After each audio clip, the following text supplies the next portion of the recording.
I'm here with Rafe Kelley at his property where you were, from what age? I was brought back here when I was born. Until...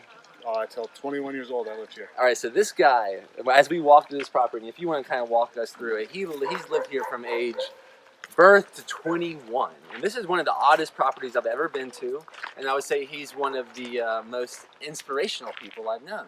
And I think there's an equation that I would like to explore. Like, what caused what? Long story short, he heard about our event coming up in Washington, and you invited us to your event that takes place here as the home base. And it's called Return to the Source, with a subtitle being that, right? Well, this is my brand name. This is what we do is Evolve, Move, Play. Okay. And then Return to the Source is one of the events that we facilitate. Okay, cool. So this is the last day for me here, basically. And I would say for me, what it's done is unlocked immense amounts of innate wisdom.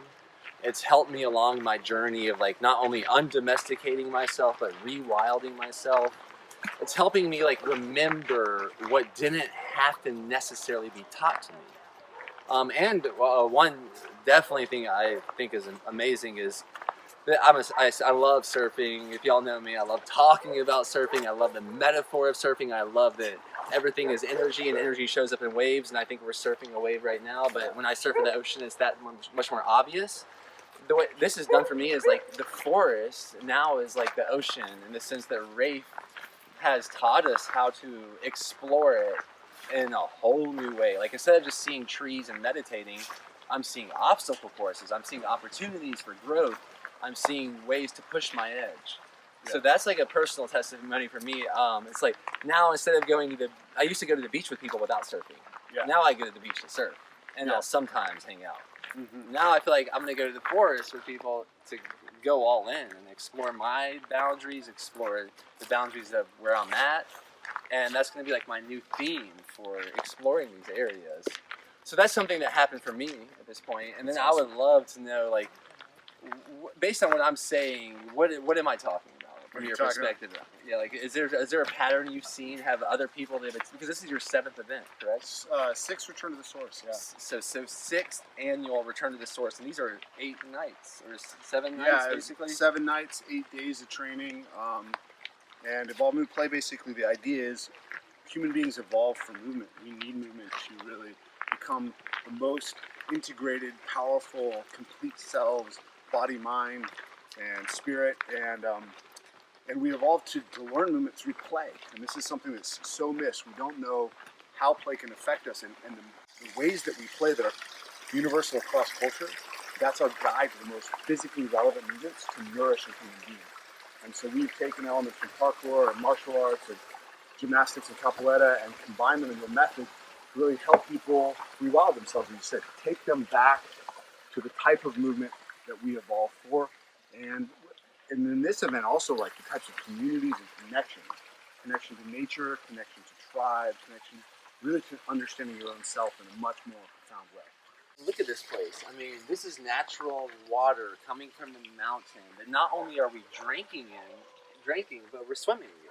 Yeah. We're swimming in, we're cooking in.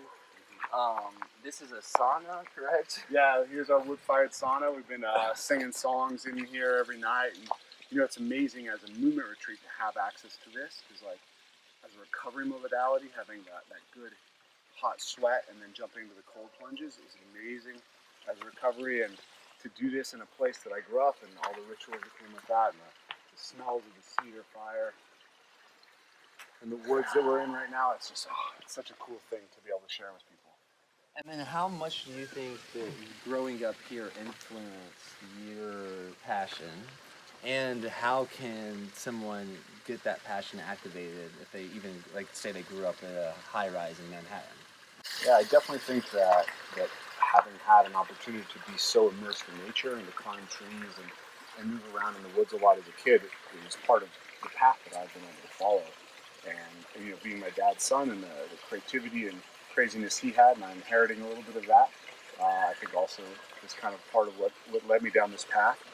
And I do think it's available to anybody. I think that certain people are they're first finders, they're early adopters of stuff, but that doesn't mean that they're the only people who it's available to. And we've had people who have never been in the woods come to these types of events and have an amazing time. People who haven't wrestled in 40 years, haven't climbed a tree in 40 years, come and enjoy the event. So I think that, what I say is like, go outside, spend some time in nature, start walking regularly, start sitting on the ground regularly rather than sitting in a chair. Take my shoes off. Speaking of, on this, my feet are a little beat up, but I've never felt better about being beat up after this week. Yeah, it's a good week for feeling fatigued and feeling your body's alive in a different way.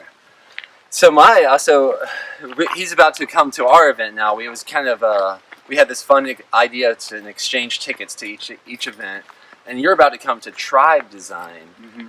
And our whole idea is, what's the best way to connect a group of people in the best way possible, in the fastest way possible, the most effective and efficient way possible. And after being here all this time, the one that I think, based on what I learned with you so far, that would just be the most easy to adopt immediately is the roughhousing element. Yeah, absolutely. And I'm curious, what's this idea of roughhousing from your perspective, and especially if someone, because I grow up, I'm still growing up, and I have two amazing younger brothers and a younger sister. And there was a point, during this retreat, I remembered how much we used to fight for fun. Yeah. But there was a point that it stopped being fun, and something happened. Maybe one of my brothers threw a fork, or someone wanted to call the police, or whatever it was. But I'm just curious, how does someone stay in harmony, with fighting and roughhousing? Because this guy right here, I want to start roughhousing with you, and I'm like, man, it seems like you've been doing it all your life. Yeah, I really stop? have. How'd you? Yeah, what is the idea? I think you're kind of picking up what I'm putting down. Yeah, absolutely. I mean, there's a couple things. One, I had a mentor who really did that with me in a way that became incredibly healing for me in overcoming some learning disabilities. So I recognize the value of it through that. And I've also been training martial arts, which is a way of expressing that kind of fun physicality with people. And one of the prime applications of our desire to engage in rough and tumble play. And I've been doing that really off and on, at least since I was 6 years old. But then I became a mentor for other children when I was 12 years old, and I ended up kind of roughhousing with all the kids that I was babysitting as I grew up. And then I became a gymnastics coach, and I did that with the kids that I did gymnastics with. And so, all right, so let's start. So it sounds like I'm right. This is a very common thread of your life. Mm-hmm. But if someone's completely foreign to the idea, because today I was wrestling with women. I was wrestling with women and punching, almost punching a guy that was it would be a good fight. And I'm like, we're having fun doing it, and we're not actually, nothing's malicious about it. It's very connective. Yeah. And nothing's taboo about it. Even wrestling with a woman, it was like, man, this is like fighting with my sister. It reminded me of fighting with my sister. In a fun way. Yeah. So if someone's like, whoa, maybe they're hearing us talk about it, they're like, I remember wrestling with my brothers or siblings. How does someone get back into it, and what would be the benefits of it? Yeah, benefits are huge. There's lots of research that shows that rough and tumble play, which is the technical term for it, impacts people's ability to have empathy for other people, to engage in negotiation, communication. It's incredible for strengthening the body, developing coordination and understanding and connection with your entire body map. It's a great way to develop rapport with friends or with a romantic partner. A lot of people who come to our work have said, man, this was so good for my romantic relationships. Yeah. So tons of great ways to do that. What we've done is we've kind of built a system of how do you develop rapport with people you're training with? How do you set up games that you always feel like you're going to be safe in and have success with? And then how do you scale up the complexity and intensity of the way that you play so you can play more free, acrobatic, physically intense, and martial arts oriented games over time? And there's nothing else that I know of that's quite like what we do, but I do think that people can get some of those benefits from taking a martial arts class or a contact improv class. Even a partner dance class is a great place to start getting that physicality and the connection. Partner dance class, meaning like ballroom dance? Ballroom dance, yeah, ballroom dance, square dance. Anything that gets you physically touching another person and having to be coordinated and intelligent in your movement is a great place to start to harvest this this value into your life. Okay, great. And then final question, because I think we have a whole podcast and potentially beyond. And I just want to keep a note, Miss RC, if you can take a note where we've been staying with my family. This is like at the event. First of all, here we are in an apple orchard. Jeez Louise. And then, so y'all call this one the Gypsy Wagon? Yeah, this is one of the gypsy wagons my dad builds. So my family and I are staying here, and we were about to walk through the beehive colony, but I just wanted to take maybe we can show the other side of this. Yeah. And then I'll ask Rafe one more question, because there's plenty more to come, I think, from this synergy. But one thing for the event coming up, So say we have let's say we have 52 people. 52 people, and you have an hour. You have an hour to connect these 52 people in the most synergistic way possible. Yeah. Do you have an idea of what you like? Oh, right absolutely. Off okay, what would you do? We'll like start, just without giving away too much. I'm just curious. We'll start with some basic contact improvisation games, engaging with how we communicate through touch and how to have an additive relationship through touch. Okay. And maybe play some games where we manipulate different dynamics, where you're a little bit more pushy and shovey, but also still in that fun and playful state. Play some games where you're working with not touching each other, but avoiding each other's movement. And then some very basic like grappling games and striking games that are really controlled and give people that sense of fun and that connection. That's like one of the easiest ways that we can kind of enter into a situation and give people a really unique experience right away. Awesome. Is there anything that we can show right here to close this video out? And Sure. What exercise So let's do you just think? start with one of our basic flows. So the idea here is that as he does some sort of movement, I'm going to listen to what he has to say and add something of my own.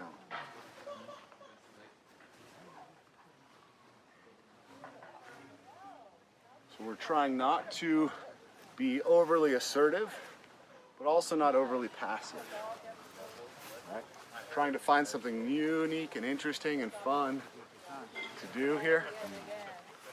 And then what would be something that might be a little rougher? Like when someone's like concerned about, I'm not sure if I'm into that. Yeah. What was like some of the rougher edges that we Sure, could, so they play. know, because like I didn't know this Yeah. retreat if we were gonna be boxing Yeah. or anything like that, but it's been like refreshingly right on and like and available for everyone's skill level, I would say, because we've had people of all ages and sizes and everything. Yeah. But we could do a quick game of torso tag. That's a nice game. oh, okay, the one where we. So this is a basic game of striking. I want to kind of see this from your perspective, anyway. So. Yeah. So this is a basic game of striking, but the goal here is to find a way to limit the game so it's very safe and very fun to play initially.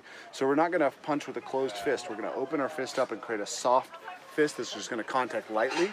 It's a tag game, and we're tagging anywhere on the torso. So we're not aiming at any of the kind of targets that can get easily hurt. And I played this with a girl today, probably 50 pounds lighter than me and about 5 inches shorter than me. Yeah. And then we had fun. We had a great time. So, okay. It looks like this.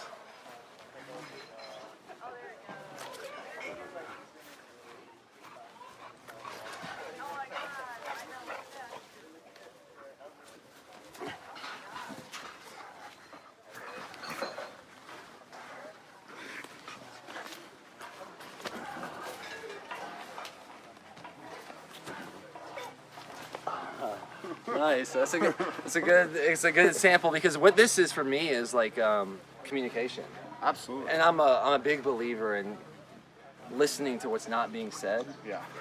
And I think sometimes our body is telling us something that words won't tell us. Yeah. So this is kind of Tapping into levels of communication that we don't spend a lot of time with in our culture. Spend so much time on text. We're not listening to tone of voice. We're not listening to intonation. We're not listening to volume or space between words. We're not listening to a touch. Communication through how I'm standing relative to you, how I'm reflecting you. So this is like taking us back to those roots of communication before we became verbal. Yeah. For me, long story short, awareness is the volume button of consciousness.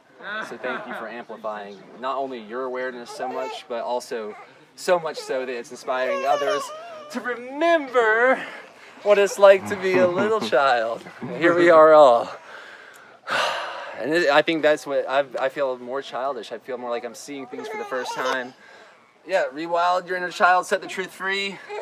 Come check out what he's doing. And if you're feeling extra ambitious, and depending on when I upload this, come join us in Washington, which would be August 21st. Cool. Thank you very much. Yeah.